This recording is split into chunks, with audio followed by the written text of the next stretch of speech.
This vlog is a complete walkthrough of the Marvel exhibit at the Chicago Museum of Science and Industry. If you wish to be surprised by the content of the exhibit, this may not be the video for you. TLDR, spoilers ahead. Enjoy! So I started out with my usual breakfast, egg bites and an iced coffee from Starbucks, then got to work on my makeup. I was only doing mask makeup because Chicago is under an indoor mask mandate, so I only needed makeup from the eyeballs up. Then I went ahead and got my clothing pressed. I was doing a Disney-bound inspired Loki costume from the scene in Avengers where he was at that gala where he plucked the dude's eyeball out.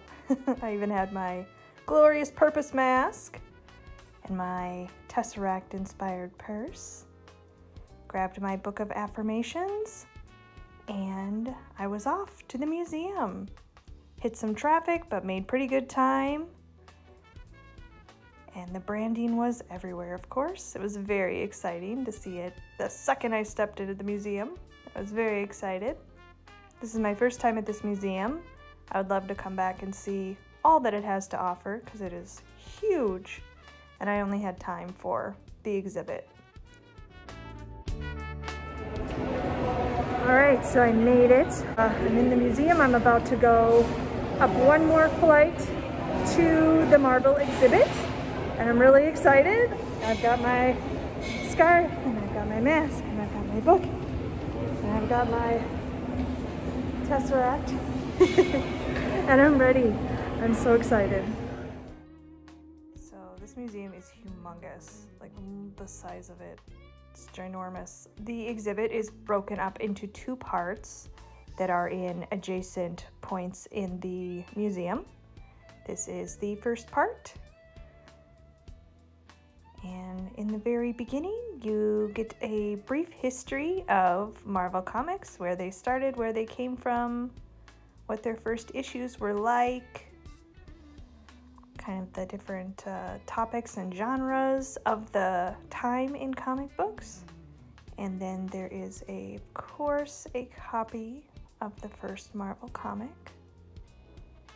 which is pretty cool to see. That is a very, very valuable comic book right there. There are a few of them still in existence, but what was really special was this, these pieces of art here. These are the last remaining original art from that comic book. So these are literally one of a kind. Very special. We have a little bit of information about what was in that first issue. It was apparently about Namor versus the Human Torch. And I loved the little vintage photos around. A little bit of the history of superheroes in comic books and how they relate to Marvel. And we're greeted by Captain America and Bucky. And they talk a little bit here about the history of propaganda and kind of current events in comic books and how they influenced the comic books of the time, and especially superheroes.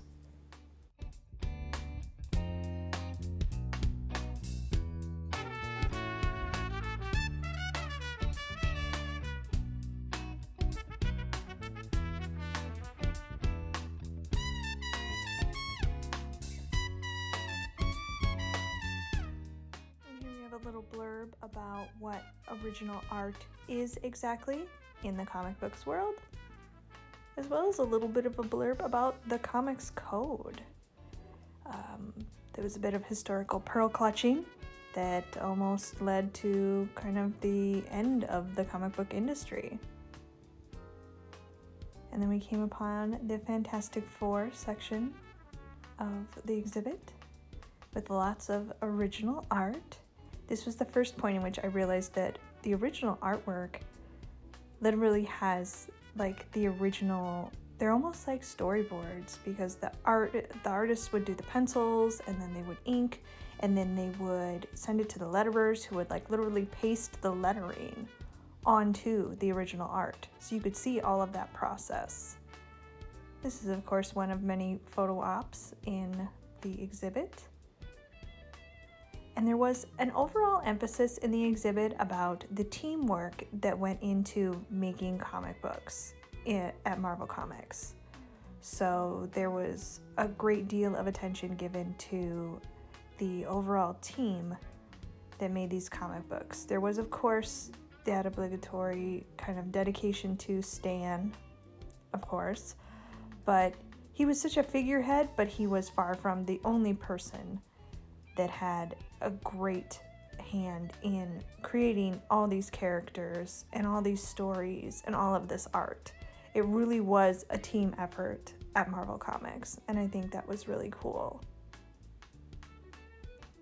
Around the corner from all of that, we had some more pictures of children of the day enjoying different comic books. And then around the corner, we came upon the Black Panther.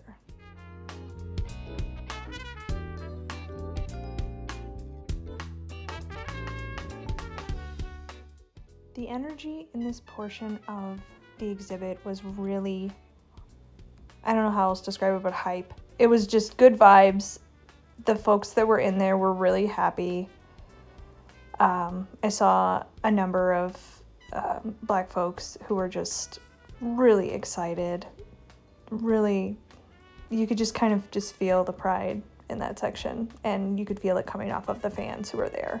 It was really cool to see these costumes up close. You could really see the intricacy of the details in the costumes. And then we had some original artwork and this really cool interactive panel where you could click through and learn different historical timelines and points about Black Panther, including that there was a name change at one point to get away from the stigma attached to the Black Panther Party, which I had no idea. I'm glad that that never really stuck. This wonderful statue of the Black Panther, and I had to grab myself a little selfie with the man. Then right around the corner from that, we got into Spider-Man.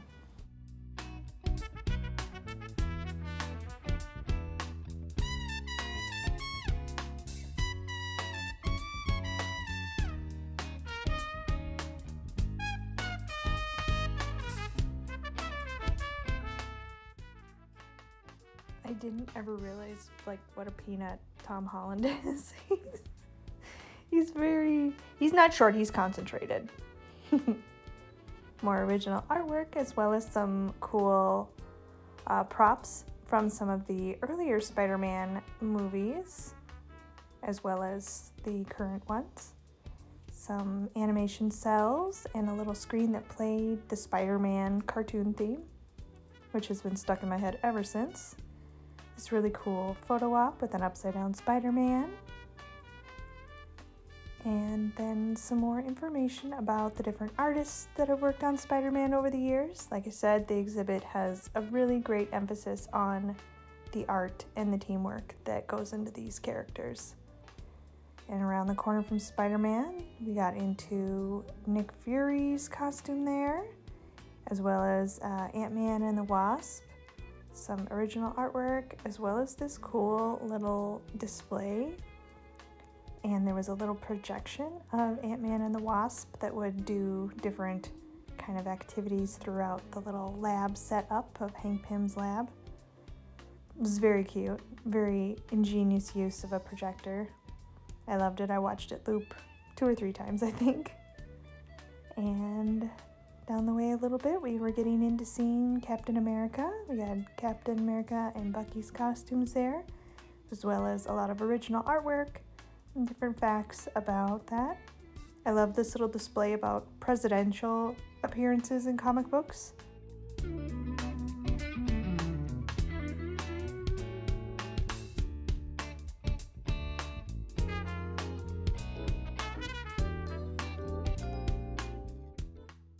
around the corner from Captain and kind of off of the Spider-Man room, there was this room that had kind of a dual purpose. One side was about the Incredible Hulk, and the other side was about the process of making comic books. And right next to it as well, kind of in a weird place, I don't know why this wasn't down with all the other like Asgardian stuff. Maybe because it was kind of close to the Captain America stuff, but it was the Tesseract. Just right there. So, of course I had to grab a picture.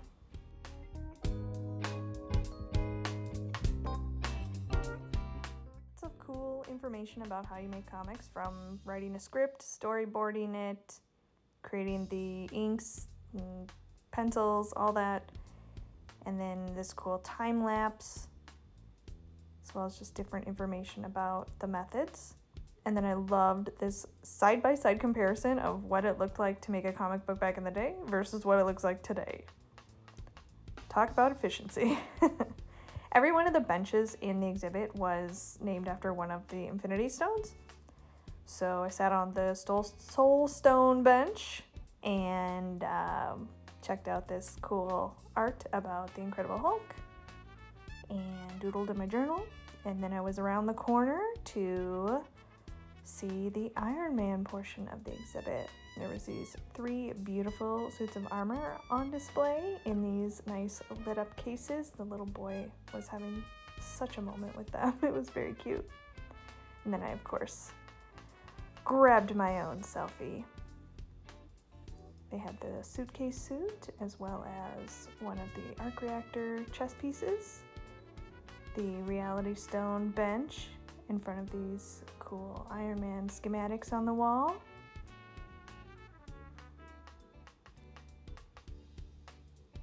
And then the Space Stone bench.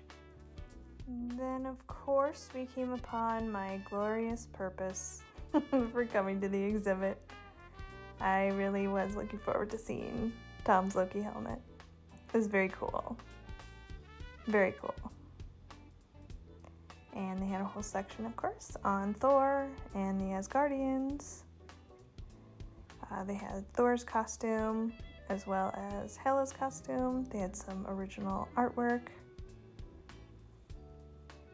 They even had a Mjolnir. It's pretty cool to see. These Marvel actors are really tall. They had a section about Black Widow and Hawkeye. They had Black Widow's costume there. The actresses are so petite. And they had this cool display under the information about Hawkeye where you could touch on his different types of arrows and it would talk about like what they did, which was fun.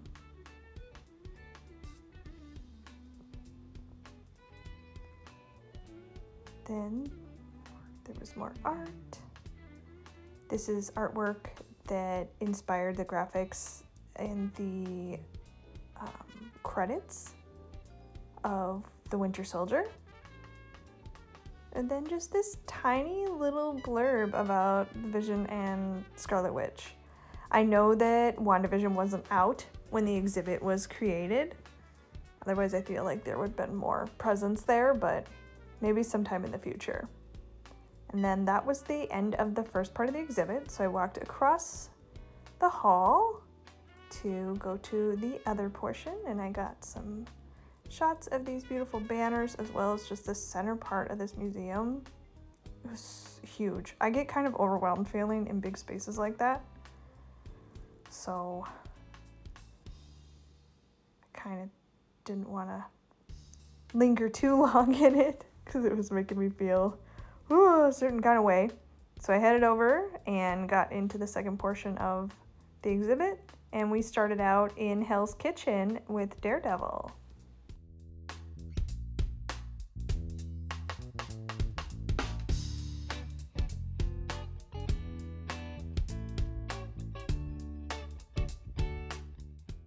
This was kind of a fun little thing where visitors could vote on their favorite hero. I put in one for the Hulk and just FYI, when I was there, Iron Man and Black Panther were vying for first place. And I loved all these vintage toys in the display too. It was fun to see them.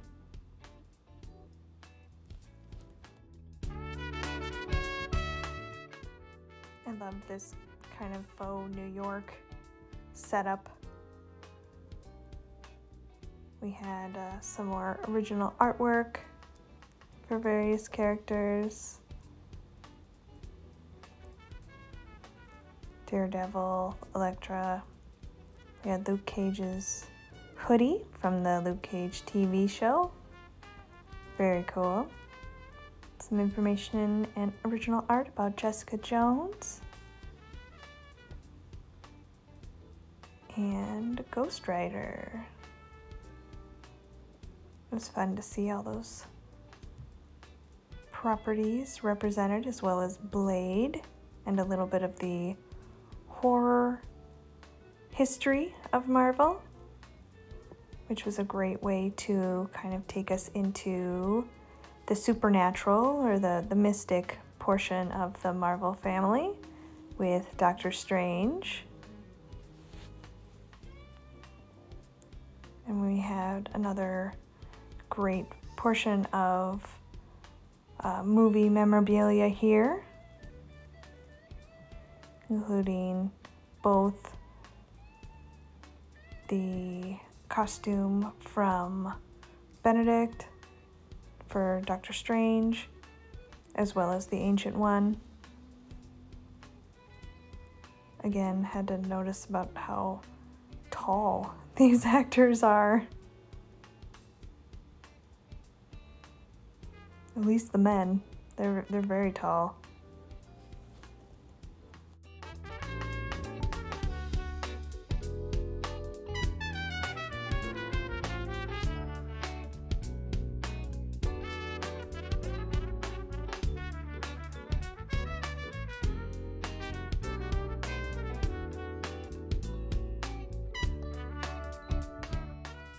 Of course, we came to a portion of the exhibit that holds a very special place in my heart. The X-Men were probably the property that brought me into the fandom the earliest. I read the comics as a child and watched the X-Men animated series. Was a very, very, very big fan of them. This plaque talked about the allegory or the metaphor for differences that the X-Men represented at the time and continues to represent. Nice little nod to the X-Men cartoon series here with this animation cell of Jubilee. I loved that they had this little TV that played the opening to the X-Men animated series, and listening to this just took me right back to many, many happy Saturday mornings.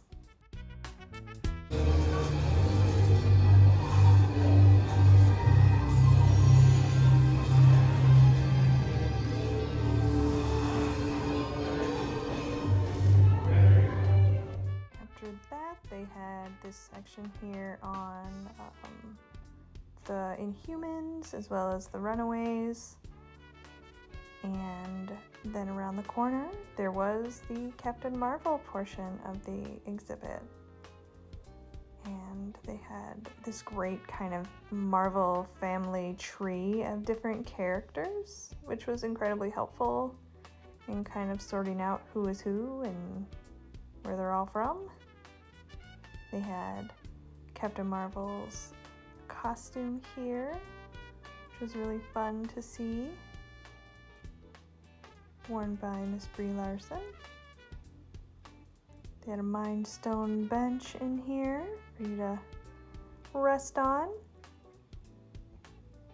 And then there was a little alcove that was dedicated to everything relating to kind of Thanos, really, and the Eternals, as well as Silver Surfer.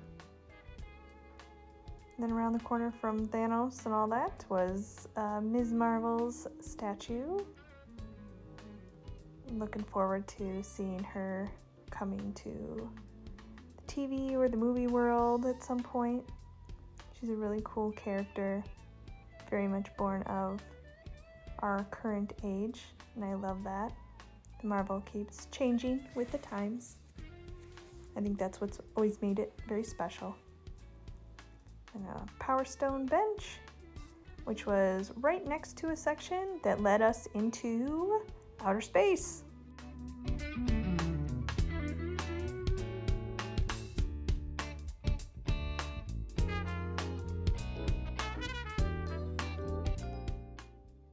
The Guardians section starts with this beautiful bust of Groot, which is really pretty and detailed. Really cool to see. You almost expected him to blink. Very, very lifelike. And had some different props and costumes from the Guardians of the Galaxy movies, which is really fun to see, including Peter Quill's Walkman, some Guardians artwork. You could really see how many liberties the movies took in straying from those original designs, but that's a-okay because it got us, I think, a really cool end result that fit with the universe real well. I never really realized until I saw these costumes side by side how naked Gamora is in the movies. And fittingly, on the way out of the exhibit is the Time Stone bench. So I sat down and spent a little time on the Time Stone bench. Looked at this cool changing screen. These little, I love the little word bubbles on the way out. I thought that was really cute. There was a lot of thought and detail put into this exhibit that really showed. And that led right into the gift shop. Exit through the gift shop, as always.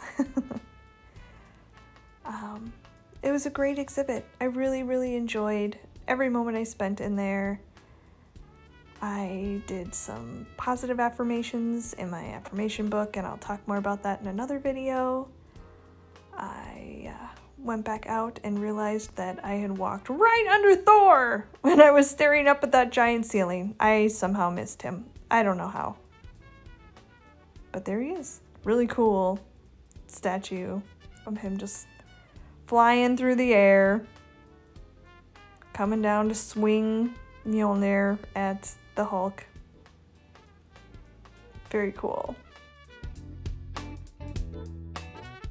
Down in the main gift shop, I found this Marvel Classics sticker book, which I picked up and will decorate my affirmation book with.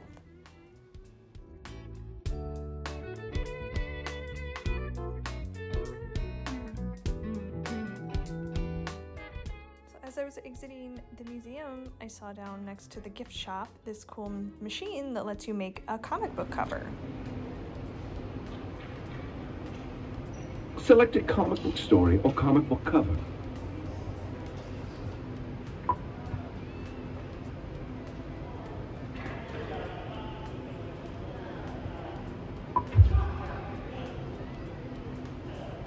Choose your adventure. Avengers. Now, choose your favorite Marvel character. Great choice. I'll guide you the entire way and direct you to take the necessary actions. So listen carefully to my commands.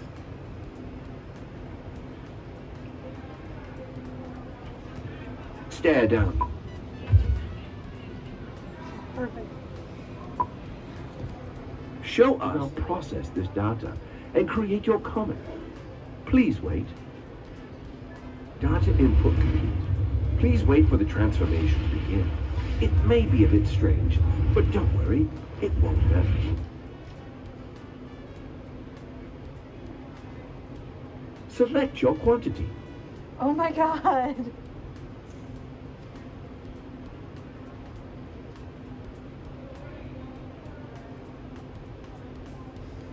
Let's see here. Which one? Oh my god, they're so fun. I think this one. Please wait while your comic is printing.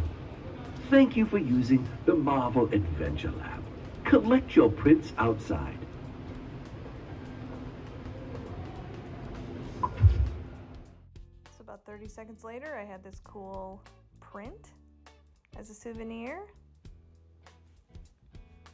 There's a little shot of that. And that was my trip. I had a fantastic time. Thanks so much for watching my vlog, and I will see you folks next time. Bye-bye.